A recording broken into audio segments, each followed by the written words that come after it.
Hello students, Indian writing in English എന്ന പേപ്പറിൽ പഠിക്കാനായിട്ട് തന്നിട്ടുള്ള ഒരു പോമാണ് the tree of life written by Toru Dutt. ഓതിനെ കുറിച്ചൊന്ന് വായിച്ചു നോക്കാം. Torulata Dutta, popularly known as Toru Dutt, was an Indian Bengali poet and translator from British India who wrote in English and French. She is among the founding figures of Indo-Anglian literature alongside Henry Derosio, Manmohan Ghosh and Sarojini Naidu. She is known for her volumes of poetry in English, Sida, A Sheaf Gleaned in French Fields, and Ancient Ballads and Legends of Hindustan, and for a novel in French. Her poems explore themes of loneliness, longing, patriotism, and nostalgia. Dutt died at the age of 21 of tuberculosis. Toru Dutt was one of the first Indian women to write in English and to provide a feminine voice in the male-dominated Indian writing genre.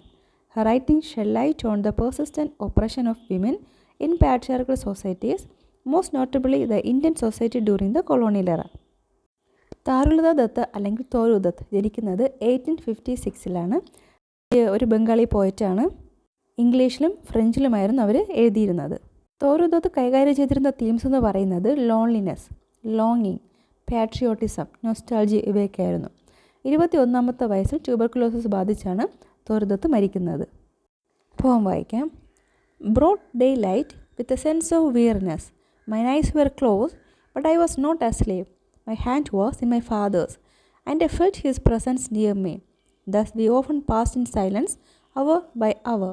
What was the need of interchanging words when every thought that in our hearts arose was known to each, and every pulse kept time?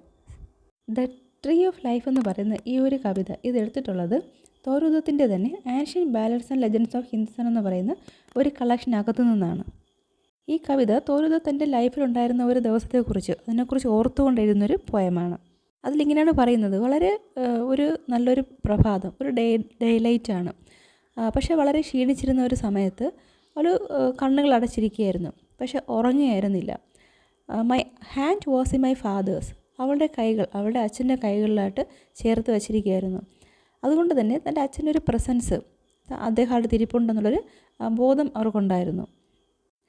തോരു Dutt സുഖമില്ലാതിരിക്കുന്ന ആ ഒരു സമയത്തായിരിക്കാം ഇത് എഴുതിയിട്ടുള്ളത്.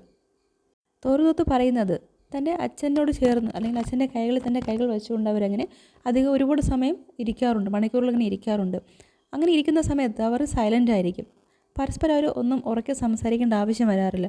കാരണം അവർ പറയുന്നത് തങ്ങൾക്ക് പരസ്പരം എന്താണ് തങ്ങളുടെ മൈൻഡിലുള്ളത് എന്നുള്ളത് പരസ്പരം മനസ്സിലാക്കാനായിട്ട് ഇരുവർക്കും കഴിഞ്ഞിരുന്നു. Suddenly there shone a strange light and the scene sudden change. I was awake. It was an open plain, illimitable, stretching oh so far, and over it that strange light, a glorious light. Like that, the stars shed over fields of snow in a clear, cloudless, frosty winter night, only intenser in its brilliance calm. And in the midst of that vast plain I saw, for I was wide awake, it was no dream, a tree with spreading branches and with leaves of diverse kinds, dead silver and live gold, shimmering in radiance that no words may tell. അങ്ങനെ ഇരിക്കുന്ന ആ ഒരു സിറ്റുവേഷനിൽ പെട്ടെന്ന് ഒരു light അവിടെ പ്രത്യക്ഷപ്പെടുന്നുണ്ട്. ആ scene മുഴുവനായിട്ട് മാറിപ്പോയി. ഇപ്പോൾ അതൊരു ഓപ്പൺ പ്ലെയിനാണ്, വളരെ വിശാലമായൊരു ഓപ്പൺ ഏരിയയാണ്. വളരെ സ്ട്രെയിഞ്ച് ആയിട്ടുള്ള ഒരു ലൈറ്റ് നിറഞ്ഞിരിക്കുന്ന, വളരെ ഗ്ലോറിയസ് ആയിട്ടുള്ള ഒരു ലൈറ്റുള്ള ഒരു പ്ലെയിനായിട്ടത് മാറിക്കഴിഞ്ഞു. ഈ ലൈറ്റ് എങ്ങനെയാണെന്നത് പറയുന്നുണ്ട്. വളരെ ക്ലിയർ ആയിട്ടുള്ള ക്ലൗഡ്സ് ഒന്നും ഇല്ലാത്ത ഒരു വിൻ്റർ നൈറ്റിൽ സ്റ്റാർസിൻ്റെ ലൈറ്റ് പതിക്കുമ്പോൾ എങ്ങനെയാണോ അത് കാണാനിരിക്കുന്നത് അതേ രീതിയിലുള്ളൊരു ലൈറ്റാണ്, അല്ലെങ്കിൽ അങ്ങനെ ഒരു അറ്റ്മോസ്ഫിയറാണ് അപ്പോൾ അവർക്ക് മുന്നിൽ കണ്ടത്. വളരെ ശാന്തമായ ഒരു അന്തരീക്ഷം. ആ ഒരു പ്ലെയിനിൽ നടുവിലായിട്ട് അവർ ഒരു ട്രീ കാണുന്നുണ്ട്. തോരു ദത്ത് വീണ്ടും പറയുന്നുണ്ട്, ഐ വാസ് വൈഡ് അവേക്ക്, ഞാൻ ഉണർന്നു തന്നെ ഇരിക്കുകയാണ്. അതുകൊണ്ട് തന്നെ അതൊരു സ്വപ്നമല്ല. ഒരു ട്രീ കാണുന്നുണ്ട്, അതിൻ്റെ ബ്രാഞ്ചസ് എല്ലാം വിരിച്ച് നിൽക്കുന്ന ഒരു വലിയ ട്രീയെ കാണുന്നുണ്ട്. അതിൽ ധാരാളം ഇലകളുണ്ട്. ചിലത് സിൽവറാണ്, ചിലത് ഗോൾഡാണ്. അപ്പോൾ ഡെഡ് സിൽവർ, ലൈവ് ഗോൾഡ്, ഇങ്ങനെയുള്ള ആ മരവും ആ ഇലകളും വളരെ ബ്രൈറ്റായിട്ടുള്ള, വളരെ പ്രകാശം പരത്തുന്ന രീതിയിലുള്ള, നമുക്ക് വേർഡ്സ് കൊണ്ട് പറയാൻ പറ്റാത്ത രീതിയിലൊരു കാഴ്ചയായിരുന്നു അവർ കണ്ടത്. Beside the tree an angel stood. He plucked a few small sprays and bound them round my head. Oh, the delicious touch of those strange leaves! No longer throbbed my brows, no more I felt the fever in my limbs. And oh, I cried, bind too my father's forehead with these leaves. One leaf the angel took, and therewith touched his forehead, and then gently whispered, No. Never, oh, never had I seen a face more beautiful than the angel's, or more full of holy pity and of love divine. ആ ട്രീയുടെ അടുത്തായിട്ട് തോറുതൊത്ത് ഒരു കാഴ്ച കൂടെ കണ്ടു. ഒരു Angel അവിടെ നിൽക്കുകയാണ്. ആ ഏഞ്ചൽ എന്ത് ചെയ്തു? ആ ട്രീയിൽ നിന്നുള്ള കുറച്ച് തളിരിലകൾ പറിച്ചിട്ട് അതിനെ ഒരുമിച്ച് കെട്ടി തൻ്റെ തലയിലും അല്ലെങ്കിൽ നെറ്റിയിലൊക്കെ ആയിട്ട് ഇങ്ങനെ അത് തൊട്ടു വെച്ചു. ആ ഇലയുടെ ഒരു സോഫ്റ്റ് ടച്ച് ഫീൽ ചെയ്ത സമയത്ത് തോറുതത്തിന് തോന്നിയത് തൻ്റെ ശരീരത്തുണ്ടായിരുന്ന ആ ഒരു ക്ഷീണം, ആ പനി, അതെല്ലാം വിട്ടുപോയതുപോലെ അവർക്ക് തോന്നി. അവൾ ഉടനെ ആ ഏഞ്ചലിനോട് പറയുകയാണ്, എൻ്റെ അച്ഛൻ്റെ ഫോർഹെഡിലും ആ ഒരു ലീവ്സ് കൊണ്ട് ഇതുപോലെ ഒന്ന് ചെയ്യണം. എന്നാൽ ആ ഏഞ്ചൽ എഴുതിയിരിക്കുന്ന ശ്രദ്ധിച്ചാൽ അറിയാം, അവിടെ എ ക്യാപിറ്റലാണ്. അപ്പോൾ ഇതൊരു റിലീജിയസ് കൺസെപ്റ്റാണ് അത് പറയുന്നത്. അപ്പോൾ ഏഞ്ചൽ വന്നിട്ട് എന്ത് ചെയ്തു? ഒരു ഇല മാത്രം എടുത്തിട്ട് അദ്ദേഹത്തിന് നെറ്റിയിലൊന്ന് തൊട്ടു. എന്നിട്ട് പതിയെ പറയുകയാണ് നോ. ഇതിനെക്കുറിച്ച് പറയുന്നത് ഇങ്ങനെയാണ്, വളരെ മനോഹരമായിട്ടുള്ള, ഇത്രയും സുന്ദരമായിട്ടുള്ള മുഖം കണ്ടിട്ടേ ഇല്ല. ആ ഫേസ് എന്ന് പറയുന്നത് ഹോളി പിറ്റി കൊണ്ടും ഡിവൈൻ ലവ് കൊണ്ടും നിറഞ്ഞിരിക്കുന്നൊരു ഫേസായിരുന്നു. വണ്ടറിങ് ഐ ലുക്ക്ഡ് എ വെയിൽ, then all at once opened my tear-dimmed eyes when lo, the light was gone, the light as of the stars when snow lies deep upon the ground. No more was seen the angel's face. I only found my father watching patient by my bed and holding in his own close pressed my hand. ആ ഏഞ്ചലിൻ്റെ മനോഹരമായ ഒരു face കണ്ട്, ആ മുഖത്തുള്ള പ്രകാശം കണ്ടിട്ട് വളരെ ആശ്ചര്യത്തോടെ അവൾ കണ്ണുകൾ തുറന്ന് ചുറ്റും നോക്കിയപ്പോഴേക്കും ഒന്നും കാണുന്നില്ല. ആ പ്രകാശമോ ലൈറ്റോ ഒന്നും കാണുന്നില്ല. ആ ഏഞ്ചലിനെ അവിടെ കാണുന്നില്ല. പകരം കാണുന്നത് തന്നെ നോക്കിക്കൊണ്ടിരിക്കുന്ന, വളരെ പേഷ്യൻ്റായിട്ട് തന്നെ അടുത്തിരുന്ന് നോക്കിക്കൊണ്ടിരിക്കുന്ന, ആ ബെഡിൽ അടുത്തിരിക്കുന്ന എൻ്റെ അച്ഛനായിരുന്നു. അദ്ദേഹത്തിൻ്റെ കൈകളിൽ ഇങ്ങനെ ചേർത്ത് വെച്ചിട്ടുമുണ്ടായിരുന്നു. സോ ഈ പോയതിനകത്ത് പറയുന്ന ചില റിലീജിയസ് എലമെൻറ്റ്സ് ഉണ്ട്. ഏഞ്ചൽ ഒരു റിലീജിയസ് എലമെൻ്റാണ്. അതുപോലെ അതിനകത്ത് പറയുന്ന പ്രസൻസ്, ആ പ്രസൻസ് എന്ന് പറയുന്നത് അതൊരു ക്രിസ്ത്യൻ യൂസാണ്. പ്രസൻസ് ഓഫ് ഗോഡ് എന്ന് അതിനകത്ത് പറയാം നമുക്ക്.